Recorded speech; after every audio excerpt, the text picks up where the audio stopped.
I'm Donna Holbrook at the International Christian Embassy, Jerusalem, in Jerusalem, and with me I have a volunteer at the embassy, and his name is Tobias, and Tobias is from Germany. For our viewers, many are interested in volunteerism in Israel. Tell us, what was your impression about Israel before coming here?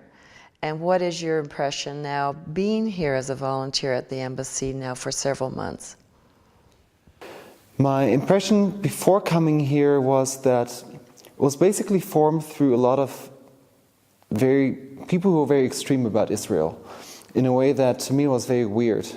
I have been very interested in Israel, and I've always seen God's plan for Israel in the scriptures, but sometimes what people made out of it made me feel uncomfortable. All right. But I still had an interest to see Israel with my own eyes and to see the people and to get to know the land and the culture and the language.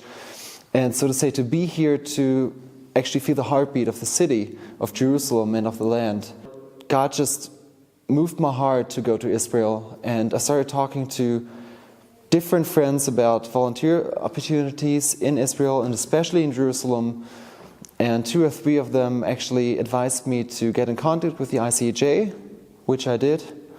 And after a process of several months, I came here.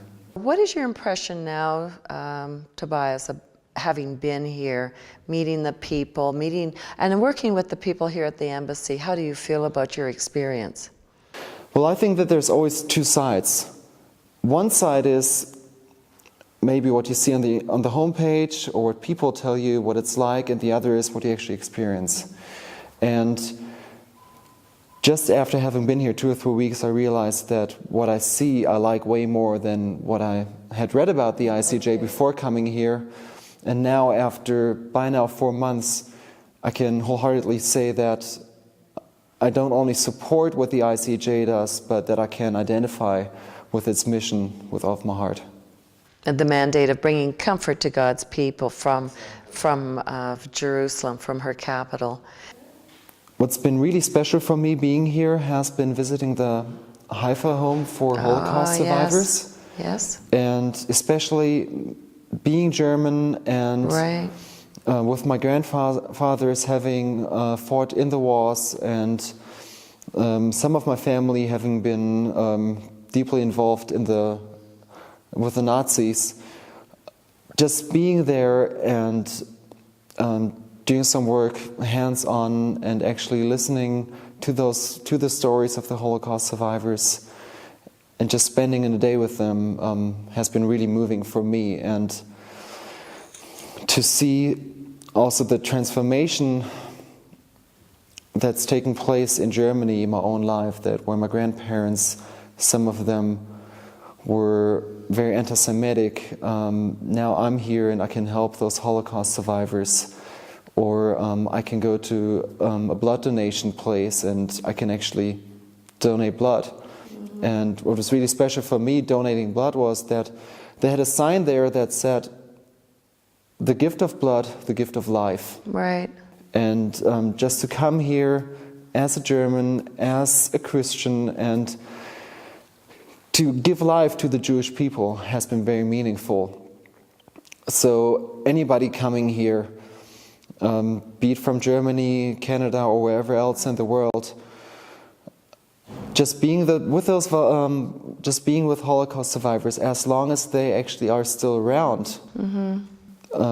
And doing practical things like donating blood and just helping helping Israeli society. Has been very moving. What are you seeing then in Germany today? Before you came and when you come, what's on the street concerning the Jews? What are you sensing? Well, I sense 2 things. On the one hand, people being very pro-Israel, right? Not only Christians, right? And I see people covering their anti-Semitism in something I would call anti-Zionism, right? Or basically covering anti-Semitism with right. Anti-Zionism.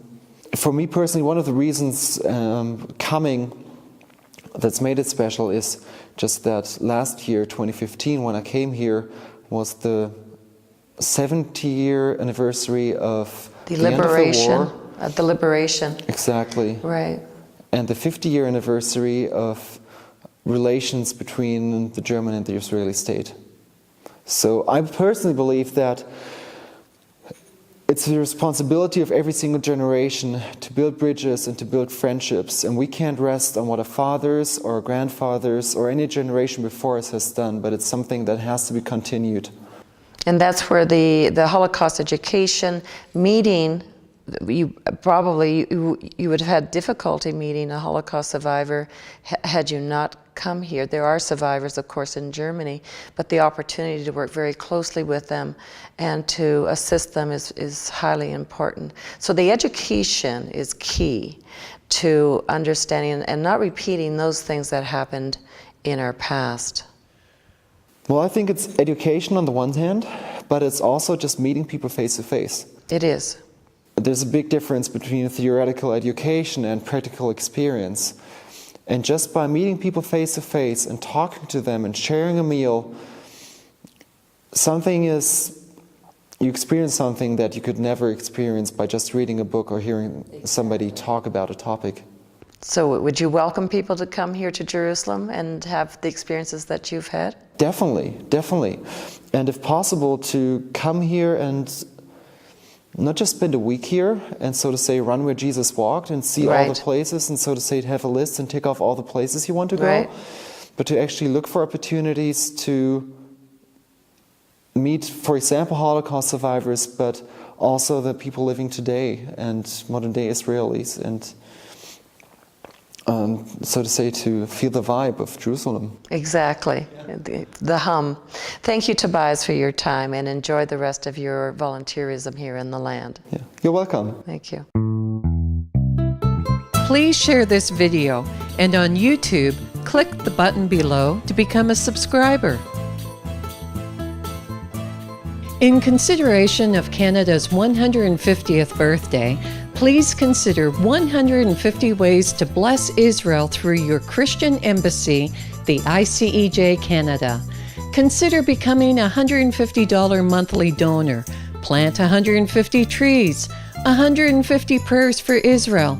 The opportunities are endless. Please contact us.